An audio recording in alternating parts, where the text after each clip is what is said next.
के बाद आपका स्वागत है। हम चर्चा कर रहे हैं उत्तराखंड के उस ऐतिहासिक पहल की जिसके बाद अल्पसंख्यक छात्रों को समाज की मुख्य धारा में जुड़ने का अवसर मिल रहा है और वह रोजगार जैसे तमाम ऐसे क्षेत्र में अब समाज की मुख्य धारा से जुड़ के अपनी आजीविका चला पाएंगे। उत्तराखंड सरकार ने सभी अल्पसंख्यकों के लिए एक ही नियम बनाया है।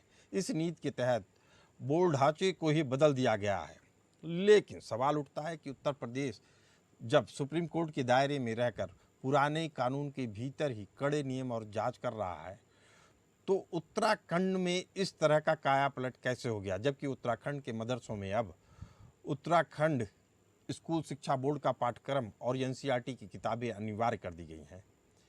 यानी यहाँ फोकस पूरी तरह छात्रों के सामान्य स्कूली छात्रों की तरह मुख्य धारा की परीक्षाओं के लिए उन्हें तैयार करना होगा। स्वाति जिंदल जी, कई बार लगता है कि सुप्रीम कोर्ट के इन दो फैसलों में विरोधाभास था। पाई फाउंडेशन की बात की जाए या उत्तर प्रदेश मदरसा एक्ट के बारे में, तो इसके बारे में आप बताएंगे कि विरोधाभास है या अपनी बात को आगे बढ़ाया है सुप्रीम कोर्ट ने? जी देखिए, जिस सिक्के के पहलू को आप देखेंगे ना, आपको वही ठीक लगेगा। कहने वाले जो इस उत्तराखंड एक्ट के अगेंस्ट है, वो तो विरोधाभासी उसको कहते हैं। अगर हम जुडिशियल प्रेसिडेंट देखें, टीएमए पाई फाउंडेशन 2002 की जजमेंट देखें, वहां पर उच्चतम न्यायालय ने ये कहा था कि माइनॉरिटी इंस्टीट्यूशंस को ऑटोनॉमी ऑफ एडमिनिस्ट्रेशन का हक है, लेकिन उस पर उन्होंने रीजनेबल रिस्ट्रिक्शंस उस टाइम लगाए थे। अब जो बात हो रही है वो ये हो रही है कि अगर आर्टिकल 30 को आप ऊपर रखते हैं तो कहीं ना कहीं आर्टिकल 21A को आप नीचे नहीं कर सकते। तो जो माइनॉरिटी इंस्टीट्यूशंस हैं अब as per Uttarakhand minority education act 2025, उनको Uttarakhand board of school education से एफिलिएट होना पड़ेगा और उनको न्यू एजुकेशन पॉलिसी जो 2020 की है वो अपने करिकुलम में लानी पड़ेगी। अब इसके कारण क्या होता है, हो सकता है कि उनकी जो अपनी ऑटोनॉमी थी कि भाई हम तो यही पढ़ाएंगे, जरूर देखिए प्रसून जी, वो कहीं ना कहीं अफेक्ट हुई है, बट उसको अफेक्ट करना जरूरी भी था। जैसा मैंने आपसे कहा, आर्टिकल 21A को अगर हमें अलाइन करना है, रीजनेबल रिस्ट्रिक्शंस अगर हम पीछे जाते हैं स्वाति टीएमए जी, पाई की। तो क्या आप मानेंगी उत्तर प्रदेश में इस तरह की व्यवस्था नहीं लागू हो पाई, उसमें प्रशासनिक चूक हुई है? चूंकि उत्तराखंड ने मदरसा बोर्ड को हटाकर राज्य अल्पसंख्यक शिक्षा प्राधिकरण बनाया। यह नया नियम केवल मुस्लिमों के मदरसों पर ही नहीं बल्कि सिख, ईसाई, बौद्ध, जैन, पारसी सहित तमाम अल्पसंख्यक समुदायों के शिक्षण संस्थानों पर समान रूप से लागू होता है। अगर यही बात उत्तर प्रदेश में कर दी गई होती प्रशासनिक तौर पे, तो क्या वहां भी पहले रास्ता नहीं खुल जाता? जी स्वाति जी। देखिए, हर चीज का एक समय होता है प्रसून जी, हो सकता है उस समय ना रहा हो, लेकिन अब यूपी सरकार को भी एक नया रास्ता दिखेगा। अगर उत्तराखंड में ये चीज लागू हुई है तो क्यों नहीं। एक बार दरवाजा बंद होने का मतलब ये नहीं होता कि दरवाजे पे कील ठोक दी गई है। हम दोबारा खटखटा के देख सकते हैं, क्या पता इस बार खुल जाए वो। कम से कम उत्तराखंड का तो दरवाजा खुल चुका है। मजहर नईम नवाब जी हैं उपाध्यक्ष उत्तराखंड अल्पसंख्यक आयोग के। मजार नईम नवाब साहब, इस फैसले को आप कितना क्रांतिकारी मानते हैं, उत्तराखंड सरकार के इस फैसले को? जी देखिए, जब से देश आजाद हुआ है, मदरसों के नाम पर जिस तरीके की लूट और खसोट मची है, और जिस तरीके से जब हम उत्तराखंड में सरकार बनी और उत्तर प्रदेश में भारतीय जनता पार्टी की सरकार बनी, तो वहां मदरसों की जब जांच शुरू की गई तो उन मदरसों में जिस तरीके की कंडीशन थी, उन मदरसों में कहां से चंदा आता था, कहां से पैसा आता था, किस तरीके से उनकी लूट खसोट कुछ लोग करते थे संस्थाएं बना करके। सबसे पहले जब उत्तराखंड में मदरसों की जांच शुरू हुई, 1000 मदरसे थे। जी जांच के दौरान ही 600 मदरसे छोड़ करके भाग गए और करीब 300 साढ़े 300 मदरसे बंद होने हो गए। और इसके अलावा 200-250 मदरसे जो चल रहे हैं, जो मानक के 50% मानक पर उतरते थे, उन मदरसों की भी हालत चिंताजनक थी, क्योंकि जो बच्चे शिक्षा से खाली एक अरबी फारसी की शिक्षा मिलती थी। इसके अलावा मदरसों में कोई किसी तरीके की शिक्षा मुस्लिम समाज को नहीं मिलती थी। मुस्लिम समाज शिक्षा से सन 47 से आज तक वंचित रहा, क्योंकि उन पर मदरसों में शिक्षा के अलावा दूसरी शिक्षा नहीं मिलती थी। उनके जो होनहार बच्चे शिक्षा प्राप्त करना चाहते हैं, जैसे आईएएस बनना चाहते हैं, पीसीएस बनना चाहते हैं, MBBS करना चाहते हैं, डॉक्टर बनना चाहते हैं और इसके अलावा बहुत सारी इंजीनियर बनना चाहते हैं, वो इससे महरूम रहते थे, गरीब बच्चे। आखिरकार सरकार ने ये योजना बनाई कि मदरसों के नाम पर अल्पसंख्यक जो संस्थाएं हैं, जो अल्पसंख्यक के नाम पर योजनाओं का, भारत सरकार की योजना है और उत्तराखंड सरकार की योजनाओं का लाभ तो पूरा ले रही है, लेकिन वो लाभ उन बच्चों को नहीं मिल रहा है। सरकार ने बारीकी से सोचा, बारीकी से सोचा और फैसले को लागू कर दिया। चारों तरफ वाहवाही हो रही है, लेकिन शिक्षा प्राधिकरण बनाया। नईम नवाब साहब, एक सवाल ये भी बड़ा है कि क्या बोर्ड को पूरी तरह, नईम नवाब साहब मेरी आवाज आ रही है आपको? नईम नवाब साहब आपको मेरी आवाज आ रही है? जी जी। क्या बोर्ड को पूरी तरह से खत्म करने के पीछे सुधार से ज्यादा उत्तराखंड सरकार का पूर्ण नियंत्रण स्थापित करने का राजनीतिक एजेंडा तो नहीं है? विरोधी यही पूछ रहे हैं जी। नहीं, राजनीति देखिए, ये माननीय पुष्कर सिंह धामी जी ने जिस तरीके से उत्तराखंड की भौगोलिक परिस्थिति को, यहाँ के जो यहाँ का रहन सहन, यहाँ के लोगों की हिसाब से कानून बनाया है, चाहे यूसीसी कानून बनाया हो या मदरसा बोर्ड को लेकर के बनाया हो, चाहे मदरसा बोर्ड को भंग किया हो, तो यहाँ के बच्चों के हित में किया है। इसमें कोई राजनीति वो नहीं है। और जब ये संचालित हो जाएगा, शिक्षा बोर्ड, प्राधिकरण शिक्षा बोर्ड पूरी तरीके से गरीब बच्चों को फ्री शिक्षा, आधुनिकीकरण शिक्षा मिलेगी और वो बच्चे हासिल करेंगे, उन गरीब बच्चों तक वो शिक्षा का अधिकार पहुंचेगा, तो आप ये बताइए कि किसको फायदा होगा? अल्पसंख्यक लोगों को होगा, अल्पसंख्यक लोगों को होगा, मुस्लिम बच्चों को होगा, सारे अल्पसंख्यक समुदाय के बच्चों को होगा। नईम नवाब साहब, आखिरी सवाल आपसे, क्या उत्तराखंड इस तरह के इंफ्रास्ट्रक्चर को डेवलप कर लिया है कि ऐसे शिक्षा पाने वाले बच्चों को 100% रोजगार मिल जाएगा, उनको कंप्यूटर मिल जाएगा, उनके शिक्षा दीक्षा की पूरी व्यवस्था होगी? जी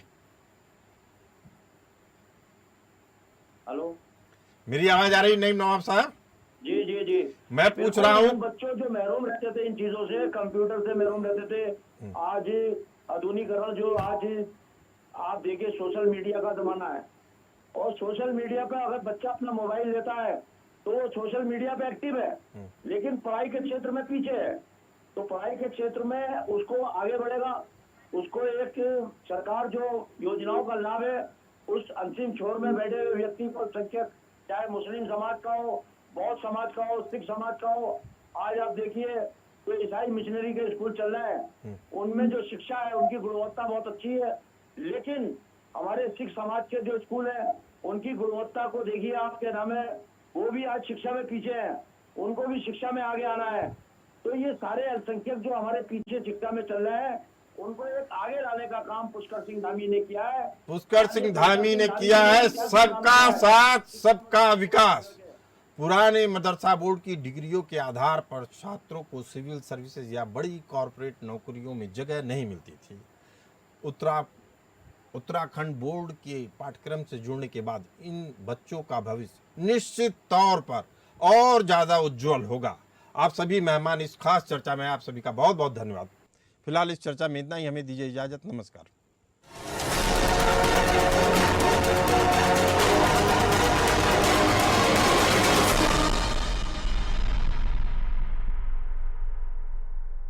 चर्चा कर रहे हैं उत्तराखंड के उस ऐतिहासिक पहल की, जिसके बाद अल्पसंख्यक छात्रों को समाज की मुख्य धारा में जुड़ने का अवसर मिल रहा है और वह रोजगार जैसे तमाम ऐसे क्षेत्र में अब समाज की मुख्य धारा से जुड़ के अपनी आजीविका चला पाएंगे। उत्तराखंड सरकार ने सभी अल्पसंख्यकों के लिए एक ही नियम बनाया है।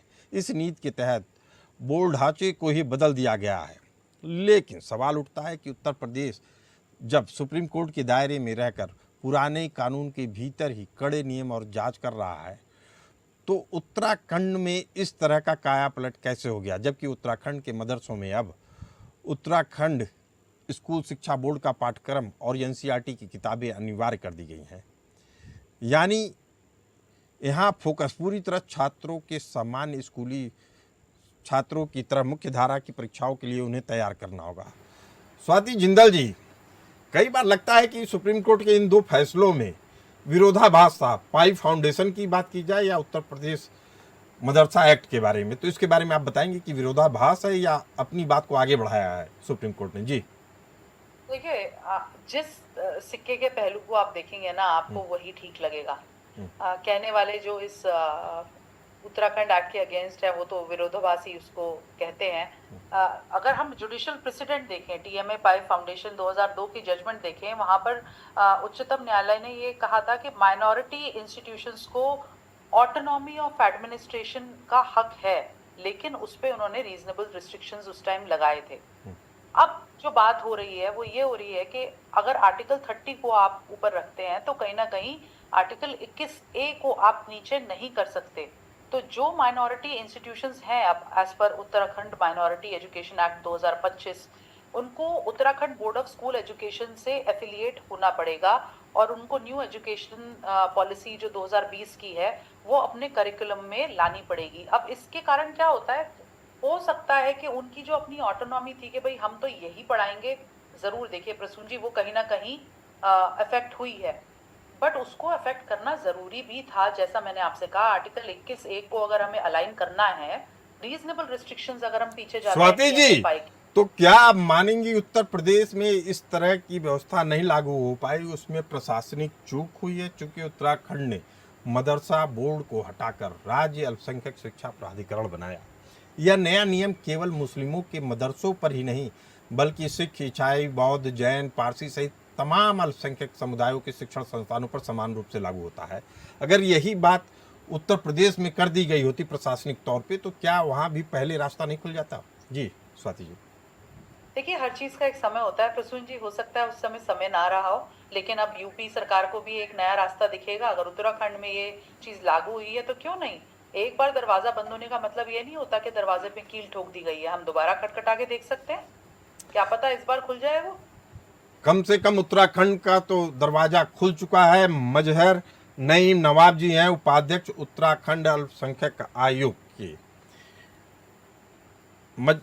मजार नईम नवाब साहब, इस फैसले को आप कितना क्रांतिकारी मानते हैं, उत्तराखंड सरकार के इस फैसले को? जी देखिए, जब से देश आजाद हुआ है, मदरसों के नाम पर जिस तरीके की लूट और खसोट मची है, और जिस तरीके से जब हम उत्तराखंड में सरकार बनी और उत्तर प्रदेश में भारतीय जनता पार्टी की सरकार बनी, तो वहां मदरसों की जब जांच शुरू की गई तो उन मदरसों में जिस तरीके की कंडीशन थी, उन मदरसों में कहां से चंदा आता था, कहां से पैसा आता था, किस तरीके से उनकी लूट खसोट कुछ लोग करते थे संस्थाएं बना करके। सबसे पहले जब उत्तराखंड में मदरसों की जांच शुरू हुई, 1000 मदरसे थे जी। जांच के दौरान ही 600 मदरसे छोड़ करके भाग गए और करीब 300 साढ़े 300 मदरसे बंद होने हो गए। और इसके अलावा 200-250 मदरसे जो चल रहे हैं, जो मानक के 50% मानक पर उतरते थे, उन मदरसों की भी हालत चिंताजनक थी, क्योंकि जो बच्चे शिक्षा से खाली एक अरबी फारसी की शिक्षा मिलती थी, इसके अलावा मदरसों में कोई किसी तरीके की शिक्षा मुस्लिम समाज को नहीं मिलती थी। मुस्लिम समाज शिक्षा से सन 47 से आज तक वंचित रहा, क्योंकि उन पर मदरसों में शिक्षा के अलावा दूसरी शिक्षा नहीं मिलती थी। उनके जो होनहार बच्चे शिक्षा प्राप्त करना चाहते हैं, जैसे IAS बनना चाहते हैं, PCS बनना चाहते हैं, MBBS करना चाहते हैं, डॉक्टर बनना चाहते हैं, और इसके अलावा बहुत सारी इंजीनियर बनना चाहते हैं, वो इससे महरूम रहते थे, गरीब बच्चे। आखिरकार सरकार ने ये योजना बनाई कि मदरसों के नाम पर अल्पसंख्यक जो संस्थाएं हैं, जो अल्पसंख्यक के नाम पर योजनाओं का, भारत सरकार की योजना है और उत्तराखंड सरकार की योजनाओं का लाभ तो पूरा ले रही है, लेकिन वो लाभ उन बच्चों को नहीं मिल रहा है। तो सरकार ने बारीकी से सोचा और फैसले को लागू कर दिया। चारों तरफ वाहवाही हो रही है, लेकिन शिक्षा प्राधिकरण बनाया। नईम नवाब साहब, एक सवाल ये भी बड़ा है कि क्या बोर्ड को पूरी तरह, नईम नवाब साहब मेरी आवाज आ रही है आपको? नईम नवाब साहब, आपको मेरी आवाज आ रही है? जी जी।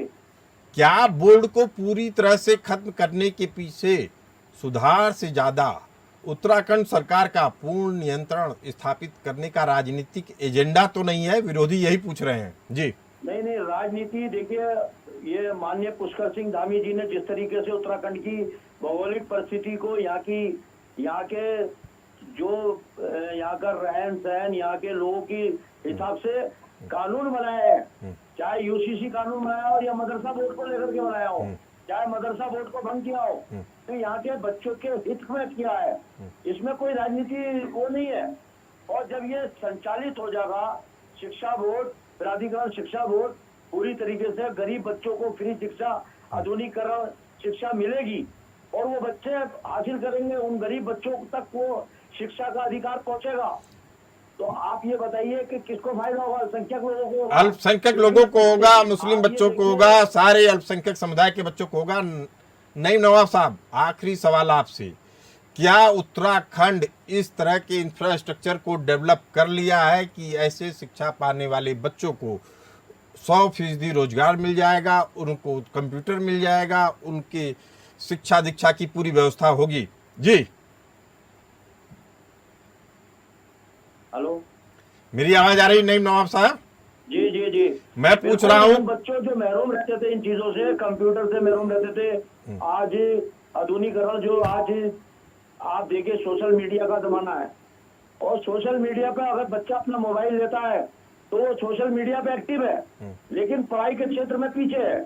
तो पढ़ाई के क्षेत्र में उसको आगे बढ़ेगा, उसको एक सरकार जो योजनाओं का लाभ है उस अंतिम छोर में बैठे हुए व्यक्ति को, संख्यक चाहे मुस्लिम समाज का हो, बौद्ध समाज का हो, सिख समाज का हो, आज आप देखिए तो ईसाई मिशनरी के स्कूल चल रहे हैं, उनमें जो शिक्षा है उनकी गुणवत्ता बहुत अच्छी है, लेकिन हमारे सिख समाज के जो स्कूल है उनकी गुणवत्ता को देखिए, आपके नाम है वो भी आज शिक्षा में पीछे हैं, उनको भी शिक्षा में आगे आना है।